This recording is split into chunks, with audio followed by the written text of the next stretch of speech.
ശ്രീ പത്മജേസ് മേനോൻ, താങ്കൾ DYFക്കാര് എറണാകുളത്ത് തട്ടുകട നടത്തിയപ്പോൾ അവർക്ക് ആ തട്ടുകട ബിസിനസ് നടത്താൻ സമ്മതിച്ചില്ലെന്നും താങ്കൾ അവിടെ ചെന്ന് ഒരു അക്രമം നടത്താൻ ശ്രമിച്ചുമെന്നാണ് CPM ഇപ്പോഴത്തെ പ്രസ്താവന. ഈ അവസരത്തിൽ താങ്കൾക്ക് എന്താണ് പറയാനുള്ളത്? ഡിവൈഎഫ്ഐക്കാർക്ക് തട്ടുകട നടത്താൻ ആര് ലൈസൻസ് കൊടുത്തു എന്നുള്ളതാണ് പ്രശ്നം. CPM തന്നെ ഭരിക്കുന്ന ഒരു കോർപ്പറേഷനാണ് കൊച്ചിയുടെ. റോഡ് മുഴുവനും ബ്ലോക്ക് ചെയ്ത്, അതായത് നടപ്പാത മുഴുവനും ബ്ലോക്ക് ചെയ്ത് റോഡിലേക്കും കൂടി ഒരു 3 അടി ചാടിച്ചു വിട്ട് ഓപ്പൺ ആയിട്ട് ഗ്യാസ് വെച്ച്, അതും ഗാർഹിക ആവശ്യത്തിന് ഉപയോഗിക്കുന്ന ഗ്യാസ് സിലിണ്ടർ വെച്ച് ഓപ്പൺ ആയിട്ട്, അതായത് കൈ കഴുകാനൊരു ഫെസിലിറ്റി ഇല്ല, വേസ്റ്റ് കളയാനൊരു ഫെസിലിറ്റി ഇല്ല, ഒന്നുമില്ലാണ്ട് ഒരു കട നടത്തും. ഞാൻ അത് ബ്ലോക്ക് ചെയ്യാൻ വേണ്ടി പോയതല്ല, റാൻഡം ആയിട്ട് ഞാൻ ചെക്കിങ്ങിന് പോവും. അങ്ങനെ പോയപ്പോൾ കണ്ടതാണ്. പിന്നെ വന്ന് നോക്കുമ്പോഴാണ് വയനാട്ടിന്റെ സാന്ത്വനം സഹായം എന്നൊക്കെ പറഞ്ഞ് കണ്ടത്. അപ്പൊ ലൈസൻസ് ഉണ്ടോ എന്ന് ചോദിക്കുക എന്നൊരു തെറ്റ് മാത്രമേ ഞാൻ ചെയ്തുള്ളൂ. അവര് പറഞ്ഞു കേരളം ഭരിക്കുന്ന പാർട്ടിയാണ്, ഞങ്ങൾക്ക് ഒന്നിനും ലൈസൻസ് ഇല്ല. പോലീസിനോടും അവരത് തന്നെ പറഞ്ഞു. എന്റെ ഫേസ്ബുക്ക് ലൈവിൽ കാണാം, ഞങ്ങൾ ഇഷ്ടമുള്ളത് ചെയ്യും. ഇവര് ഈ ചാണക സംഘിണി ഇങ്ങനെ പറഞ്ഞ സ്ഥിതിക്ക് ഇവിടെ മാത്രമേ ചെയ്യാൻ ഉദ്ദേശിച്ചിരുന്നുള്ളൂ. ഇത് കേരളം മുഴുവൻ നിയമലംഘനം നടത്തി ഞങ്ങളിത് ചെയ്യുമെന്നാണ് അവർ പറഞ്ഞത്. അവരുടെ കട പൂട്ടണമെന്നോ ഒന്നും, വയനാടിനൊന്നും ഞങ്ങൾ എതിരല്ല. പക്ഷെ ഒരു കൊടുക്കുമ്പോൾ, കാരണം ഡെങ്കുവാണ് അവിടെയൊക്കെ ചുറ്റും മാലിന്യങ്ങളാണ്, ഇവര് തന്നെ എക്സ്പോസ്ഡ് ആയിട്ട് നിന്നാണ് ഓരോന്ന് ചെയ്യുന്നത്. അപ്പോ ആഹാരം കഴിച്ച് റെയിൽവേ സ്റ്റേഷനിലേക്ക് പോകുന്ന വഴിയാണ്, എവിടെയെങ്കിലും പോയി അവർക്ക് എന്തെങ്കിലും ഡെങ്കു പനിയോ അതും ഇതൊക്കെ വന്നാലോ എന്നൊരു കൗൺസിലർ എന്ന നിലയിൽ, ഒരു സാമൂഹ്യ പ്രവർത്തക എന്നുള്ള നിലയിൽ എനിക്ക് തോന്നിയ കൺസേൺ ഞാൻ അവർക്ക് എക്സ്പ്രസ് ചെയ്തു എന്ന് മാത്രം. അല്ലാണ്ട് അവരുമായിട്ട് യാതൊരു വാക്കേറ്റത്തിനോ വാക്കുതർക്കത്തിനോ പോയില്ല. ലൈസൻസ് ഉണ്ടോ എന്ന് ചോദിക്കും. ഇനി അവര് നടത്തിയാലും ലൈസൻസ് ഉണ്ടോ എന്ന്, ലൈസൻസ് എടുത്തിട്ട് എന്തും ചെയ്യാൻ ആർക്കും സ്വാതന്ത്ര്യമുള്ള നാടാണിത്. പക്ഷെ നിയമലംഘനം എനിക്ക് ഒരു കൗൺസിലർ മറ്റൊരു ചോദ്യം ചോദിക്കുകയാണ്. അതായത് ഒരു ദിവസത്തേക്കാണ് ആ തട്ടുകട അവർ നടത്താൻ അവിടെ വെച്ചിരുന്നത്, അതിന് ലൈസൻസിന് ആവശ്യമുണ്ടോ അവിടെ? ഞാൻ അറിഞ്ഞത്, ഞാൻ കാണുന്നത് 2ാമത്തെ ദിവസമാണെന്നാണ് ഞാൻ അറിഞ്ഞത്. ഇന്നലെയും അവർ നടത്തിയിരുന്നത് ഒരു 3 ദിവസം. ഒരു മണിക്കൂറിനാണെങ്കിൽ പോയി ആവശ്യമുണ്ട്. കാരണം ആഹാരമാണ് കൊടുക്കുന്നത്, വസ്ത്രമോ ചീപ്പോ ഒന്നുമല്ല, ആഹാരമാണ് കൊടുക്കുന്നത്. ഫുഡ് സേഫ്റ്റി റൂൾസ് ഉണ്ട്. മാത്രമല്ല ഹൈക്കോടതിയുടെ വിധിയുണ്ട്. ഹൈക്കോടതി മുതൽ സൗത്ത് റെയിൽവേ സ്റ്റേഷൻ വരെ വെൻഡർ ഫ്രീ സോൺ ആണെന്ന്.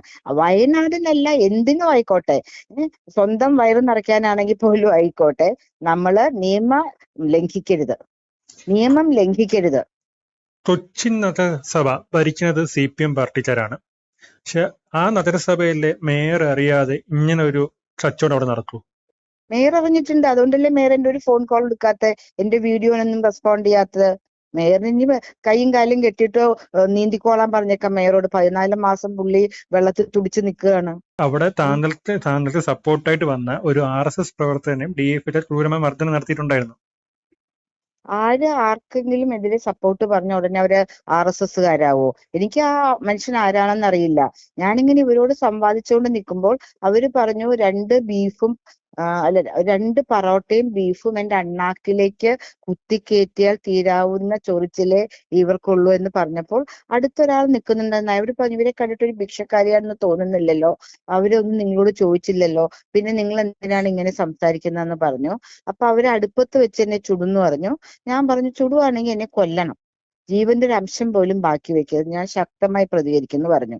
അത് കഴിഞ്ഞ് ഞാൻ നോക്കുമ്പോൾ എന്റെ മൊബൈൽ സൈലന്റ് മോഡിലാണ്. അത് ബ്ലിങ്ക് ചെയ്ത് നോക്കുമ്പോൾ ഞങ്ങളുടെ BJPയുടെ സംസ്ഥാന വക്താവായ സന്ദീപ് വാചസ്പതിയാണ്. ഞാൻ കോൾ എടുത്തപ്പോൾ അദ്ദേഹം പറഞ്ഞു ചേച്ചി എന്തെങ്കിലും പ്രശ്നത്തിലാണോ എന്ന് ചോദിച്ചു. ഞാൻ പറഞ്ഞു ഞാൻ DYFIക്കാരുമായിട്ടൊരു ലഘു സംഭാഷണത്തിലാണെന്ന് പറഞ്ഞു.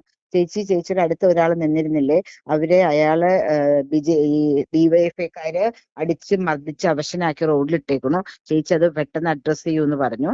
അപ്പൊ ഞാൻ പുറകിൽ പോലീസ് മാറി നിൽക്കുന്നുണ്ട്, അവർക്ക് കൊണ്ട് ഫോൺ കൊടുത്തു.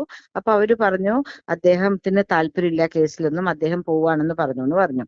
അപ്പോ സന്ദീപ് പിന്നെ എന്നെ വിളിച്ചിട്ടും ചേച്ചി ഡിവൈഎഫ്ഐയോ ലൈസൻസോ തട്ടുകടയോ അല്ല പ്രശ്നം, ഒരു മനുഷ്യന്റെ ജീവനാണ് ചേച്ചി പ്രശ്നം. ചേച്ചി ജാൻസി റാണിയാണ് വിട്ടുകൊടുക്കാത്തതെന്നൊക്കെ ഞങ്ങൾക്കറിയാം, തൽക്കാലം ആ മനുഷ്യന്റെ ജീവൻ രക്ഷിക്കൂ എന്ന് പറഞ്ഞു. ഞാൻ അപ്പൊ തന്നെ ഒരു ഓട്ടോറിക്ഷ എടുത്ത, ഞാൻ പല മാധ്യമങ്ങളിലും വായിച്ചു, അവരെന്നെ അടിച്ചോടിച്ചു പേടിപ്പിച്ചോടിച്ചു, അവർ ചുമട്ടുതൊഴിലാളികൾ വന്ന് തലയിൽ പൊക്കിയെടുത്തുകൊണ്ട് കായലിൽ കളഞ്ഞു എന്നൊക്കെ വായിച്ചു. പക്ഷെ നടന്നത് ഇതാണ്. ഞാൻ ഉടനെ തന്നെ സന്ദീപ് പറഞ്ഞത് കാരണം പോയപ്പോ അദ്ദേഹം വേയിച്ച് സ്റ്റേഷന്റെ ഉള്ളിലേക്ക് കയറുമായിരുന്നു. എനിക്ക് ആളെ മനസ്സിലായി കണ്ടപ്പോ. എന്റെ അടുത്ത് അദ്ദേഹം നിന്നിരുന്നാണ് കുറച്ചു നേരം. ഞാൻ അദ്ദേഹത്തെ നോക്കുമ്പോ തലയിൽ ഒരു വലിയ ബൾജുണ്ട്. അദ്ദേഹം ഷർട്ട് തുറന്ന് കാണിച്ചപ്പോ മുഴുവൻ ഇടിച്ച് ഇതാക്കിയ പാടുകൾ. നമുക്കൊന്ന് ഹോസ്പിറ്റലിൽ പോയി സ്കാൻ ചെയ്തിട്ട് പോകാം. കാരണം ജസ്റ്റ് മുമ്പ് എന്റെ കാറിന്റെ ഡോറ് കൊണ്ട് എന്റെ തലയിൽ ഒരു ഇതുണ്ടായിട്ട് ഹെമറേജ് ഉണ്ടായിട്ടുള്ളതാണ്. അപ്പൊ നമുക്കൊന്ന് ചെക്ക് ചെയ്തിട്ടോ. പല്ലില്ല, ഞാൻ ഗവൺമെന്റ് ഓഫീസറാണ്, എനിക്ക് കുറെ കൊല്ലത്തെ സർവീസ് ബാക്കിയുണ്ട്. ഒരു സ്ത്രീയെ ഇങ്ങനെ ഇട്ട് അപമാനിക്കുന്നത് കണ്ടപ്പോൾ എനിക്ക് ട്രെയിനിന് സമയം ഉണ്ടായിരുന്നു, അതുകൊണ്ട് ഞാൻ അവിടെ നിന്നു എന്ന് മാത്രമേ ഉള്ളൂ. എന്നെ പോകാൻ സമ്മതിക്കണം, എനിക്ക് പേടിയാണ് കുട്ടികളുണ്ടെന്നൊക്കെ പറഞ്ഞു. എന്തായാലും ഞാൻ ആ ഓട്ടോറിക്ഷയിൽ അങ്ങനെ പിടിച്ചു വലിച്ച് ജനറൽ ആശുപത്രി കൊണ്ടുപോയാൽ അവർക്ക് ഇടിച്ചു കയറാം. ഞാനൊരു പ്രൈവറ്റ് ആശുപത്രി കൊണ്ടുപോയി. അപ്പോഴേക്ക് അദ്ദേഹം വേറെ ആൾക്കാരെ അലേർട്ട് ചെയ്തിരുന്നു. അദ്ദേഹത്തിന്റെ ഒരു ഫ്രണ്ട് വന്നു, എന്റെ കൂടെയുള്ള ആൾക്കാരും വന്നു. അപ്പൊ അദ്ദേഹം പറഞ്ഞു, സഹോദരി ദയവ് ചെയ്ത് എന്നെ പോവാൻ സമ്മതിക്കൂ, ഞങ്ങൾ വേറെ എവിടെയെങ്കിലും അനോണിമസ് ആയിട്ട് പോയിട്ട് അഡ്മിറ്റ് ആയിക്കോളാം, പ്ലീസ്, എന്റെ ജീവിതം എന്റെ മുമ്പിൽ കിടക്കുന്നു എന്ന് പറഞ്ഞപ്പോ ഞങ്ങൾ ആലോചിച്ചപ്പോ ശരിയാണ്, എന്നെ സഹായിച്ചു എന്ന് പറഞ്ഞ അദ്ദേഹത്തിനെ ഞങ്ങൾ കൊലയ്ക്ക് കൊടുക്കരുതല്ലോ. അങ്ങനെ മാത്രമേ ജീവൻ രക്ഷാ പ്രവർത്തനല്ലേ ഡിവൈഎഫ്ഐക്കാർ നടത്തിയേക്കണം. ഒരു ബൈലൈനിലേക്ക് വലിച്ചിട്ട് നിലത്തിട്ട് അദ്ദേഹത്തിന്റെ നെഞ്ചിലെ ആൾക്കാർ കയറിയിരുന്നിടിച്ച് കുറെ പേര് റോഡിലേക്ക് ഇട്ട് തലയിട്ടിടിച്ചു. അതാണ് തലയിൽ ബൾജ് ഉണ്ടായത്. അപ്പൊ അദ്ദേഹത്തിന്റെ പേര് എനിക്ക് പറയാൻ പറ്റില്ല. അദ്ദേഹം RSS കാരനാണോ, അദ്ദേഹം എന്താണെന്നൊന്നും എനിക്കറിയില്ല. എന്നെ സന്ദീപ് വാചസ്പതി വിളിച്ചു പറഞ്ഞു. അദ്ദേഹം ആലപ്പുഴക്കാരനായിരിക്കണം, അതുകൊണ്ടായിരിക്കുമല്ലോ സന്ദീപിന്റെ നമ്പർ അദ്ദേഹത്തിനുള്ളത്. ഞാൻ കൗൺസിലറാണെന്ന് പോലും അദ്ദേഹത്തിന് അറിയില്ല. അപ്പൊ സന്ദീപ് എന്നോട് പറഞ്ഞു, ചേച്ചി ഇപ്പൊ പ്രശ്നം ഡിവൈഎഫ്ഐയോ തട്ടുകടയോ വയനാടോ ഒന്നുമല്ല, നമ്മുടെ പ്രശ്നം ഒരു മനുഷ്യന്റെ ജീവനാണ്, ചേച്ചി ഒന്ന് അഡ്രസ് ചെയ്യൂ എന്ന് പറഞ്ഞുകൊണ്ട് ഞാൻ പോയി. അതിന് അവരുടെ മീഡിയയിൽ ഇട്ടു, എന്നെ ചുമട്ടുതൊഴിലാളികൾ ചുമന്നെടുത്ത് കായലിൽ തള്ളി എന്നൊക്കെ ഇട്ടുവെന്ന് ഞാൻ കേട്ടു. ഓക്കെ, നന്ദി ശ്രീ പത്മ ജയസ്മേന.